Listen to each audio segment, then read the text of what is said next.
बिस्मिल्लाहिर्रहमानिर्रहीम। अस्सलाम वालेकुम दोस्तों। नबी की प्यारी बातें यूट्यूब चैनल के तमाम मुअज़्ज़िज़ दोस्तों को हम अपने चैनल में खुशामदीद कहते हैं। दोस्तों, सवाल है कि क्या मर्द व ख़वातीन के लिए जनाबत की हालत में गुस्ल के बिना सोना या रोज़ा रखना जायज़ है? और क्या औरत के लिए गुस्ल के बगैर घर के काम काज करना और बच्चे को दूध वगैरह पिलाना गुनाह है?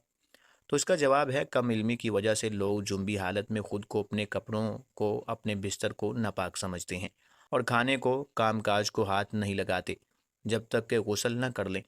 और ख़वातीन बच्चों वगैरह को दूध पिलाना, खाने को हाथ लगाना गुनाह समझती हैं, ये सोचकर कि वो नापाक है। और कुछ औरतें समझती हैं कि गुस्ल के बिना आटा गूंदने से भी बेबरकती होती है। हालांकि शरीयत मुहम्मदी इस जहालत का रद्द करती है। जुम्बी यानी नापाक मर्द या औरत के लिए सिर्फ नमाज, तवाफ़ और मस्जिद में ठहरना हराम है, लेकिन इसके अलावा बाकी तमाम काम करने जायज़ हैं। लिहाजा मर्द औरत पर कोई हरज नहीं कि वो जुम्बी हालत में आम रूटीन के काम काज करें।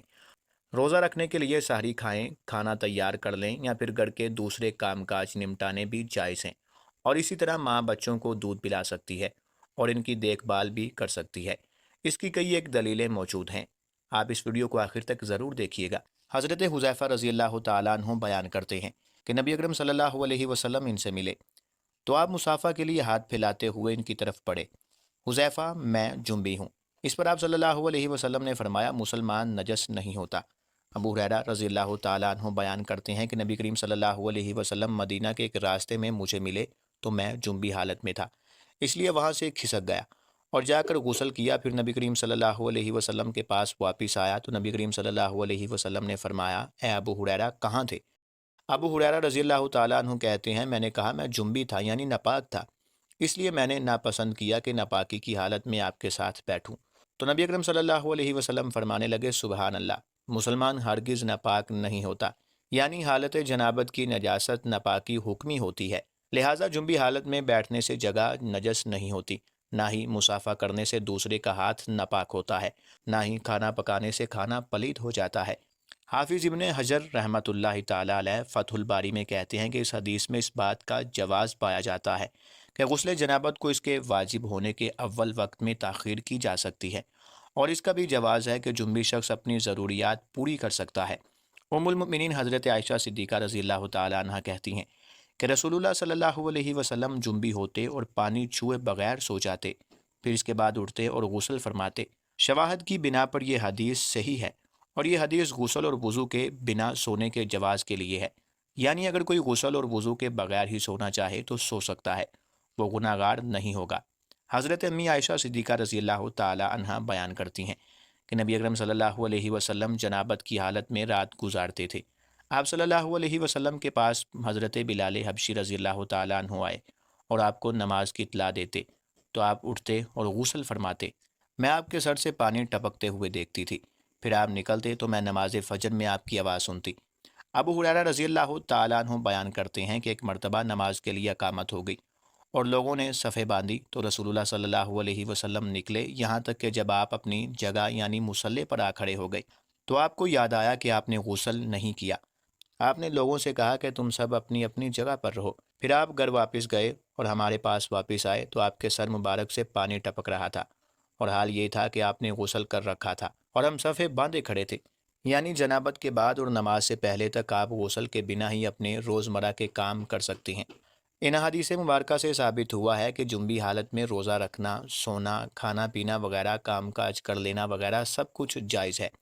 यहाँ लोग एतराज़ करेंगे कि ये तो नबी अकरम सल्लल्लाहु अलैहि वसल्लम के लिए ख़ास था। वो लोग ये हदीस मुलाहिज़ा फ़रमाएँ। अम्मी आयशा सिद्दीक़ा रज़ी अल्लाह तआला अन्हा बयान करती हैं कि एक आदमी नबी करीम सल्लल्लाहु अलैहि वसल्लम की खिदमत में कोई मसला पूछने के लिए आया और वो दरवाज़े के पीछे से सुन रही थी। इस आदमी ने कहा, "ए अल्लाह के रसूल सल्लल्लाहु अलैहि वसल्लम, मैं जुम्बी हालत में होता हूँ कि नमाज का वक्त हो जाता है, तो क्या मैं इस वक्त रोज़ा रख सकता हूँ?" तो रसूलुल्लाह सल्लल्लाहु अलैहि वसल्लम ने फरमाया, मैं भी तो नमाज के वक्त जुम्बी हालत में उठता हूँ, तो मैं भी तो रोज़ा रखता हूँ। तो इस आदमी ने कहा कि अल्लाह के रसूल सल्लल्लाहु अलैहि वसल्लम, आप हमारी तरह तो नहीं हैं, आपके तो अगले पिछले गुनाह अल्लाह ने मुआफ़ फरमा दिए हैं। तो आप सल्लल्लाहु अलैहि वसल्लम ने फरमाया, अल्लाह की कसम, मुझे उम्मीद है कि मैं तुम में सबसे ज़्यादा डरने वाला हूँ और मैं तुम में सबसे ज़्यादा जानता हूँ इन चीज़ों को जिनसे बचना चाहिए। एक रिवायत में है कि शख्स की इस बात पर रसूलुल्लाह सल्लल्लाहु अलैहि वसल्लम गुस्सा हो गए اور فرمایا اللہ کی قسم مجھے امید ہے کہ میں اللہ تعالیٰ سے تم میں سے سب سے زیادہ ڈرنے والا ہوں، اور مجھے کیا کرنا چاہیے اس بات کو میں تم سے بھی زیادہ جانتا ہوں۔ لیکن افضل یہ ہے کہ جنبی شخص کو غسل جنابت میں جلدی کرنی چاہیے کہ کہیں وہ غسل کرنا بھول ہی نہ جائے، اور اس لیے بھی کہ جنبی یعنی ناپاک بندے کے قریب رحمت کے فرشتے نہیں آتے، اور اگر کھانے پینے اور سونے سے قبل وہ جنابت کی حالت میں وضو کر لے تو یہ بہتر اور افضل ہے۔ لیکن یاد رہے کہ یہ وضو کرنا واجب نہیں، بلکہ یہ جنابت میں کمی کے لیے ہے، یعنی وہ وضو کرے گا تو ہاتھ اور شرمگاہ کو بھی دھو لے گا۔ ان حدیث سے پتہ چلا کہ غسل کے بغیر سونا، کھانا، سحری کرنا سب جائز ہے، مگر غسل کر لے تو زیادہ بہتر ہے، یا کم از کم جب تک غسل نہیں کرتا تب تک وضو کر لے۔ یہ وضو کرنا بہتر ہے اور واجب نہیں ہے۔ تو ناظرین گرامی، حاصل کلام یہی ہے کہ ہم بستری کے بعد افضل یہی ہے کہ جلدی سے غسل کر کے پاک صاف ہو جائے، لیکن اگر نماز کے وقت غسل کو مؤخر کر دے تو گناہ گار نہیں ہوگا۔ البتہ فجر تک غسل مؤخر کرنے کی صورت میں اگر ہم بستری کے بعد سونا ہو تو بہتر یہی ہے کہ آدمی استنجا اور وضو کر لے، پھر سو جائے، اور پھر بیدار ہو کر غسل کر لے۔ چنانچہ مشکات شریف کی روایت میں ہے، حضرت عمر فاروق رضی اللہ تعالیٰ عنہ نے سرکار دو عالم صلی اللہ علیہ وسلم سے عرض کیا، مجھے رات کو جنابت لاحق ہوتی ہے، یعنی احتلام یا جماع سے غسل واجب ہو جاتا ہے۔ آپ صلی اللہ علیہ وسلم نے فرمایا کہ اسی وقت وضو کر کے عضو کو دھو کر سو جایا کرو۔ بظاہر یہ وضو کرنا جنبی کے سونے کے لیے طہارت ہے، یعنی جو بھی وضو کر کے سویا تو گویا وہ پاک سویا۔ لہٰذا اس حدیث سے معلوم ہوا کہ جسے رات کو احتلام ہو جائے یا جماع سے فراغت ہو اور اس کے بعد سونے کا ارادہ ہو تو کسی ضرورت کے وقت غسل جنابت میں تاخیر کا خیال ہو تو ایسی صورت میں جنبی کا وضو کر لینا سنت ہے۔ اتنی سی بات ہے اور سمجھ لیجئے کہ حدیث سے تو یہ معلوم ہوتا ہے کہ مذکورہ صورت میں وضو کیا جائے، اس کے بعد عضو تناسل کو دھو لیا جائے، حالانکہ ایسا نہیں ہے، بلکہ صحیح مسئلہ یہ ہے کہ پہلے عضو تناسل کو دھونا چاہیے، اس کے بعد وضو کرنا چاہیے۔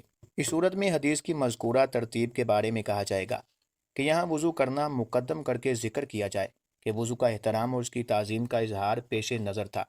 حالت جنابت میں کھانا پینا یا کھانا پکانا درست ہے، بہتر یہ ہے کہ وضو کر کے کھا پی لیا جائے، اور اگر وضو کے بغیر صرف ہاتھ منہ دھو کر کھا پی لیا جائے تب بھی جائز ہے۔ بچے کو دودھ پلانے کے لیے ماں کا پاک ہونا ضروری نہیں ہے، لہٰذا بچہ رو رہا ہو تو عورت ناپاکی کی حالت میں دودھ پلا سکتی ہے، لیکن کوشش یہ کرنی چاہیے کہ جلد از جلد غسل کر لیا جائے، حالت جنابت میں زیادہ دیر تک نہیں رہنا چاہیے۔ دوستو، ہم امید کرتے ہیں کہ آپ کو آج کی ہماری یہ اسلامی معلوماتی ویڈیو ضرور پسند آئی ہوگی۔ اگر آپ کو ویڈیو پسند آئی ہو تو اسے لائک کر کے اپنے دوستوں کے ساتھ ضرور شیئر کریں، اور مزید اس طرح کی اسلامی معلوماتی ویڈیوز دیکھنے کے لیے ہمارا پیارا چینل نبی کی پیاری باتیں ضرور سبسکرائب کر دیں۔ ہم حاضر ہوں گے ایک نئی اسلامی معلوماتی ویڈیو کے ساتھ، تب تک کے لیے اللہ حافظ۔